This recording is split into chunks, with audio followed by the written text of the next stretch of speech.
RCC IIT তৈরি হয়েছিল মূলত কেন্দ্রীয় সরকারের উদ্যোগে। কলেজ সামগ্রিকভাবে ন্যাক অ্যাক্রিডিটেড। এটা বোঝায় যে কলেজ উৎকর্ষতার একটা মাত্রায় পৌঁছেছে। আশা করা যায় যে এই যৌথ উদ্যোগে আমাদের ছেলেদের আমরা সঠিক দিশা দেখাতে পারব।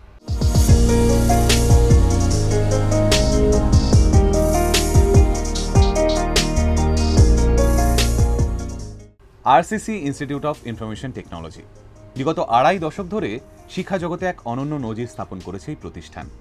শিক্ষার্থীদের নিয়ে গিয়েছে অন্য এক উচ্চতায়। অত্যাধুনিক শিক্ষার মান থেকে প্রযুক্তি, উন্নত গবেষণা শুধুমাত্র পেশাদার তৈরি করাই নয়, বরং তাদের সর্বাঙ্গীন বিকাশের ক্ষেত্রে সাহায্যের হাত বাড়িয়ে দিয়েছে এই প্রতিষ্ঠান। আজকের এপিসোডে আমরা এই বিষয়গুলো নিয়ে কথা বলবো। আমাদের মধ্যে উপস্থিত রয়েছেন আরসিসি আইআইটির প্রফেসর এবং প্রিন্সিপাল শ্রী অনির্বাণ মুখোপাধ্যায়। নমস্কার স্যার। নমস্কার স্যার, আইটির উপরেই আমাদের জীবনের অনেকটা প্রায় পুরোটাই দাঁড়িয়ে রয়েছে না আজকের দিনে দাঁড়িয়ে। তো যখন আরসিসি আইআইটি তৈরি করেন ঠিক কি মাথায় ছিল? আরসিসি আইআইটি তৈরি হয়েছিল মূলত কেন্দ্রীয় সরকারের উদ্যোগে। 1990 এরকম সময় তথ্য প্রযুক্তির একটা বিপ্লবের সূচনা হচ্ছিল। সেই সময় কেন্দ্রীয় সরকার একটি আইটি টাস্ক ফোর্স গঠন করেছিলেন। উদ্দেশ্য ছিল high quality IT education impart করে ফর্মাল এবং নন ফর্মাল ট্রেনিং দিয়ে দক্ষ তথ্য প্রযুক্তি মানব সম্পদ তৈরি করা। সেই উদ্দেশ্য নিয়ে যাদবপুর ইউনিভার্সিটির মধ্যে যে রিজিওনাল কম্পিউটার সেন্টার অর্থাৎ আরসিসি, যেটা আমাদের কলেজের নামের শুরুতে আছে, তারা কেন্দ্রীয় সরকারের প্রাথমিক অর্থ সাহায্য এবং পশ্চিমবঙ্গ সরকারের উচ্চশিক্ষা দপ্তরের পরিকাঠামোগত সাহায্য, এই দুটোর সমন্বয়ে এই আইটি ফোকাসড ইঞ্জিনিয়ারিং কলেজ সৃষ্টি করে। আচ্ছা, এইটাই ছিল প্রাথমিক লক্ষ্য, যে এই ইনস্টিটিউটটা যেন রাজ্যে সেন্টার অফ এক্সেলেন্স হয়ে ওঠে ক্রমশ তথ্য প্রযুক্তির ডিগ্রি এডুকেশন অর্থাৎ ফর্মাল এডুকেশন। আপনি যে সালটার কথা বললেন ধরে বলতেই পারি প্রায় 35 বছর কেটে গেছে। হ্যাঁ, কলেজ তৈরি হয়েছিল 99-তে। আচ্ছা, তাহলে 25ও বলতে পারি। 25, এটা আমাদের সিলভার জুবিলি। হ্যাঁ, তো আজকের দিনে দাঁড়িয়ে কি এটা বলতে পারেন যে লক্ষ্য পূরণ হয়েছে, যেটা নিয়ে শুরু হয়েছিল? হ্যাঁ বলবো। তার স্পেসিফিক কারণ আমি বলছি। প্রথম 99 সালে কলেজ তৈরি হয় মাত্র দুটি কোর্স নিয়ে, একটি কম্পিউটার সায়েন্স অ্যান্ড ইঞ্জিনিয়ারিং আর একটি ইনফরমেশন টেকনোলজি বিটেক ডিগ্রি। আজকে আমরা 10টি ডিগ্রি কোর্স অফার করছি। তার মধ্যে 5টি বিটেক, 3টি এমটেক এবং আরও 2টি নন ইঞ্জিনিয়ারিং যেমন বিসিএ এবং এমসিএ। শুধু তাই নয়, এই 5টির মধ্যে যে 4টি বিটেক এলিজিবল স্ট্যাটুটারি অথরিটি যারা আছে লাইক এআইসিটি, এনবিএ, এই 4টি বিটেক প্রোগ্রাম কিন্তু এনবিএ অ্যাক্রিডিটেড এবং কলেজ সামগ্রিকভাবে ন্যাক অ্যাক্রিডিটেড। এটা বোঝায় যে কলেজ উৎকর্ষতার একটা মাত্রায় পৌঁছেছে।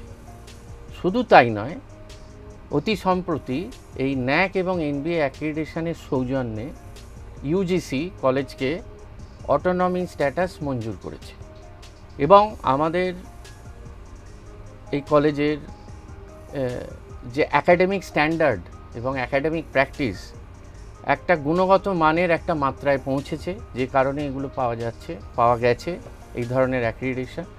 শুধু তাই নয়, এর যে আউটকাম অর্থাৎ ছেলেরা উচ্চশিক্ষায় যাচ্ছে এবং তথ্য প্রযুক্তি সংস্থায় তারা কিন্তু নিয়মিতভাবে প্লেসড হচ্ছে। অতএব বলা যায় যে লক্ষ্য নিয়ে শুরু হয়েছিল তার অনেকটাই পূরণ হয়েছে। আমি সবটাই হয়তো বললাম না, কারণ আরও অনেক কিছু হয়তো করার আছে মানেই আমরা আমাদেরকে বেটার করতে থাকি। আমরা যদি বেস্ট হয়ে যাই তাহলে তো হয়েই গেল। হ্যাঁ, আমরা সবসময় বেস্ট হওয়ার চেষ্টা করি, তাতে বেটার হই। একদমই তাই। স্যার, এই মুহূর্তে দাঁড়িয়ে এআই বলুন, ড্রোন বলুন, ডেটা সায়েন্স বলুন, এইগুলো ভীষণভাবে জরুরি নতুন দুনিয়াকে এগিয়ে নিয়ে যাওয়ার জন্য। তো এই প্রতিষ্ঠান কি এক্ষেত্রে আমাদের শিক্ষার্থীদের হেল্প করছে? অবশ্যই। আরসিসি আইআইটি এআই এডুকেশনের ক্ষেত্রে একটি অগ্রণী ভূমিকা গ্রহণ করেছে। তার উদাহরণ হিসেবে আমি বলছি যে আমাদের বিটেক প্রোগ্রাম 5টি আমি বললাম, তার মধ্যে একটি কিন্তু computer science and engineering AI and ML এর ওপর, আচ্ছা, আর একটি পোস্ট গ্র্যাজুয়েট প্রোগ্রাম অর্থাৎ MTech computer science and engineering AI এর ওপর। এটা হচ্ছে ফর্মাল এডুকেশন। এছাড়াও আমরা তথ্য প্রযুক্তি মন্ত্রকের, ভারত সরকারের, তাদের অর্থ সাহায্যে এবং তাদের অনুমোদনে আমরা একটি 10টি কোর্স আমরা ডিজাইন করিয়েছি আইআইটি, আইএসআই এবং ইন্ডাস্ট্রির বিশেষজ্ঞদের দ্বারা। সেই কোর্সগুলোর মধ্যে কিন্তু আছে AI, drone, enterprise computing, cloud computing, machine learning, মানে যেগুলো আমরা ইমার্জিং টেকনোলজি এরিয়া বলছি এখন। অতএব এই জায়গাগুলোতেও কিন্তু আমরা ভেঞ্চার করছি এবং শুধু আমাদের ছাত্রদের নয়, বহু কলেজের, রাজ্যের বহু কলেজের ছাত্রদের আমরা এর সুফল পৌঁছে দিচ্ছি।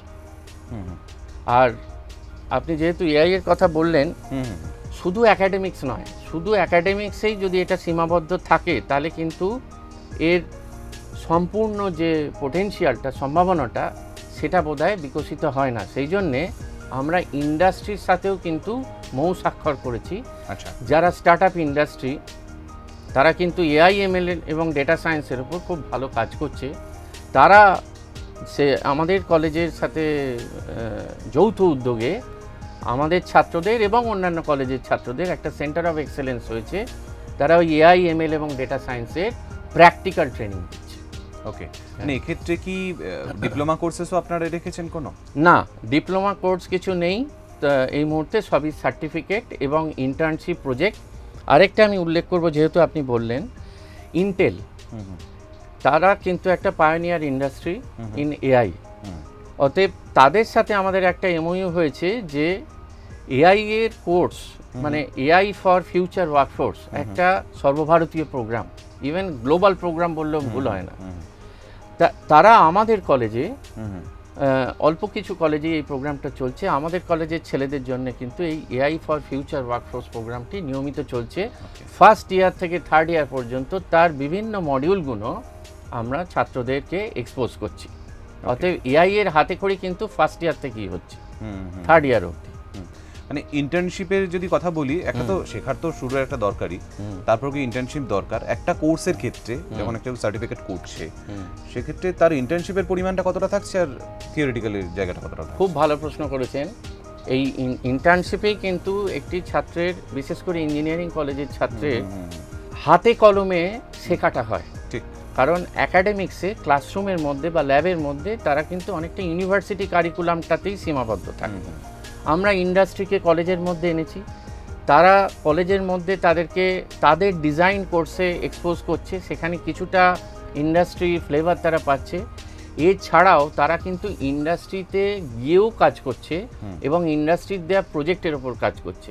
যেমন আমি যে স্টার্ট আপ তথ্য প্রযুক্তি সংস্থার কথা বললাম, সেতু বলে একটি সংস্থা, তারাও কিন্তু আরও বড় যে তথ্য প্রযুক্তি সংস্থা, যেমন ধরুন আর্নেস্ট অ্যান্ড ইয়ং, পিডাব্লিউসি, আমরা অনেকেই এর নাম জানি, তারা বহুজাতিক সংস্থা, তাদের যে লাইভ প্রজেক্ট, সেই প্রজেক্টের ইউজ কেসগুলো আমাদের ছাত্রদের দিচ্ছে, যারা আমাদের ছাত্ররা ইন্টার্নশিপ হিসেবে সেই প্রজেক্টে কাজ করে ইন্ডাস্ট্রিতে অ্যাকচুয়ালি কিভাবে কাজটা হয় তার একটা ডাইরেক্ট এক্সপিরিয়েন্স তাদের হচ্ছে এবং ইন্ডাস্ট্রি তাদেরকে সার্টিফিকেশন দিচ্ছে। জলে হুট করে পড়ার আগে কুমিরের সঙ্গে লড়াইটা শেখানো।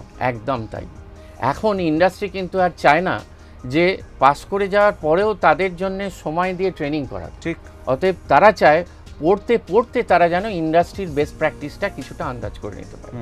এবং শুধু এই প্রাইভেট ইন্ডাস্ট্রি নয়, অনেক সরকারি সংস্থা, যেমন এয়ারপোর্ট অথরিটি অফ ইন্ডিয়া ইলেকট্রনিক্সের জন্যে, আবার ধরুন এমএসএমই টুল রুম, কলকাতারই সংস্থা, তাদের সাথেও কিন্তু আমাদের এমওইউ আছে, সেখানে গিয়েও ছেলেরা কিন্তু ইন্টার্নশিপ করছে।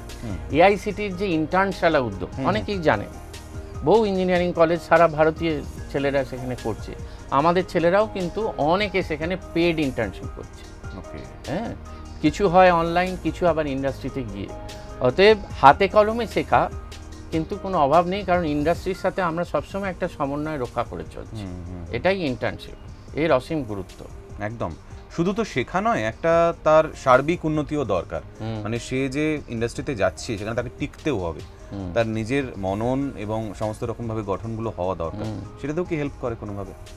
হ্যাঁ দেখুন, মানে এর জন্যে কিন্তু তাকে অন্যান্য অনেক অ্যাক্টিভিটির মধ্যে আমাদের ব্যস্ত রাখতে হবে। শুধু পড়াশুনো নয়, শুধু চাকরি নয় বা ইন্ডাস্ট্রির এক্সপোজার নয়, তার শারীরিক মানসিক গঠন যাতে ঠিক মতন হয় বা গ্রোথ ঠিক মতন হয়, তার একটা অলরাউন্ড ডেভেলপমেন্ট হয়, তবেই কিন্তু সে সফল ইঞ্জিনিয়ার হিসেবে সে সমাজকে কিছু কন্ট্রিবিউট করতে পারবে।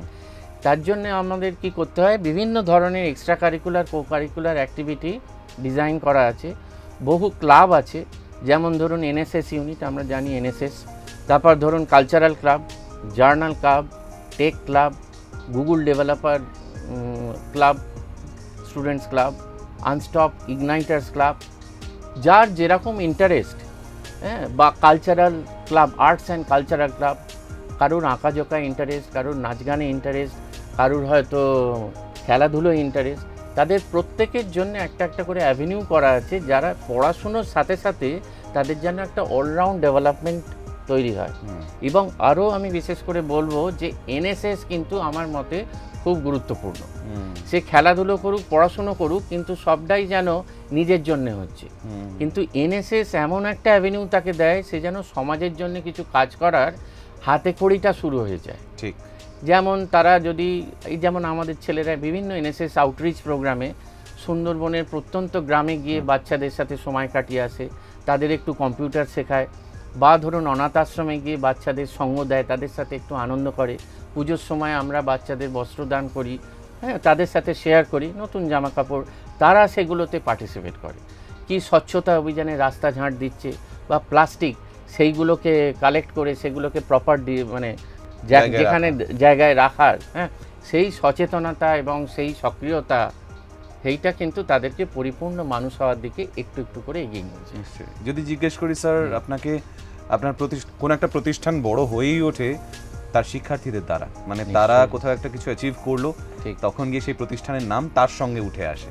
ঠিক, মানে যে কোনো প্রতিষ্ঠানে এটা বলা যেতেই পারে একটা অ্যাচিভমেন্ট। এরকম কোনো অ্যাচিভমেন্ট মনে পড়ে যেখানে শিক্ষার্থীরা মাথা উঁচু করেছে প্রতিষ্ঠানে?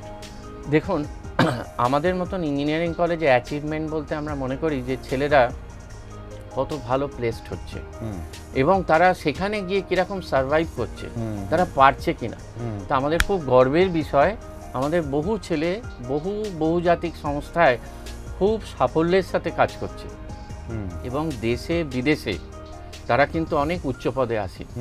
সেখানে আমি উইপ্রো, ইনফোসিস, কগনিজেন্ট, সিটিএসও যেমন আছে, তেমনি মাইক্রোসফট, গুগল, অ্যামাজন, ওরাকেলের মতন কোম্পানিও আছে। কদিন আগে আমাদের প্রাক্তনী এসেছিল, সে মাইক্রোসফটে খুব উঁচু পদে আছে। তারা এসে আমাদের কলেজের বাচ্চাদেরকে পেপ টক দেয়। মানে আমি বলতে চাইছি যে এটা একটা অ্যাচিভমেন্ট। আর যদি একটা কথা বলেন, আমি বললেই আপনি সঙ্গে সঙ্গে রেকগনাইজ করবেন, চন্দ্রায়ন 3 অভিযান, ভারত সরকারের, হ্যাঁ, মিশন।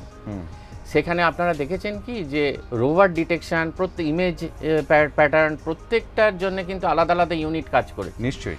রোভার ডিটেকশনে যদি মনে করে থাকেন, কৃষাণু নন্দী বলে একটি ছেলে, হ্যাঁ একদম মনে আছে, গর্বের সাথে জানাই সে কিন্তু আমারই প্রাক্তনী, আমার কলেজে। আমরা অত্যন্ত গর্বিত তাকে নিয়ে। বাহ, সে আমাদের কলেজে এসেছে, আমাদের সাথে খুব ভালো যোগাযোগ। আরও আমি বলবো, ধরুন আরেকটা দিক, সম্পূর্ণ অন্য দিক, পড়াশোনার, যেটা আমরা হয়তো আলোচনা করলাম না, সেটা হচ্ছে এন্টারপ্রিনারশিপ। চাকরি তো বেশিরভাগ ছেলেই যাচ্ছে, হায়ার স্টাডিজে যাচ্ছে, কাজের অপরচুনিটিস তৈরি করা তাদের থ্রুতেও। হ্যাঁ, এবার তাদের থ্রুতে এবং নিজেরাই কিন্তু কোম্পানি তৈরি করা, যেটাকে বলা হচ্ছে স্টার্ট আপ, এন্টারপ্রিনারশিপ। এরকম আমি বলবো একটি ছেলের কথা, রোহন রায়। আচ্ছা, যদি কেউ শার্ক ট্যাঙ্ক দেখে থাকেন, সিরিজ 3-তে তাকে দেখিয়েছিল। সে আইআইটি খড়গপুরে আমাদের কলেজের সে প্রাক্তনী। এখান থেকেই সে তার সেই ধারণাটা আমরা তাকে গ্রুম করেছি। তারপরে সে আবার আইআইটি প্রফেসরদের সাথেও কাজ করেছে। মাতৃ ডিভাইস বলে একটি ডিভাইস তৈরি করেছে, সেটা ওমেনদের মেনস্ট্রুয়াল পেন রিলিভার। সেইটা কিন্তু মার্কেটেড হয়েছে এবং এখন বাজারে বিক্রি হচ্ছে। অসাধারণ।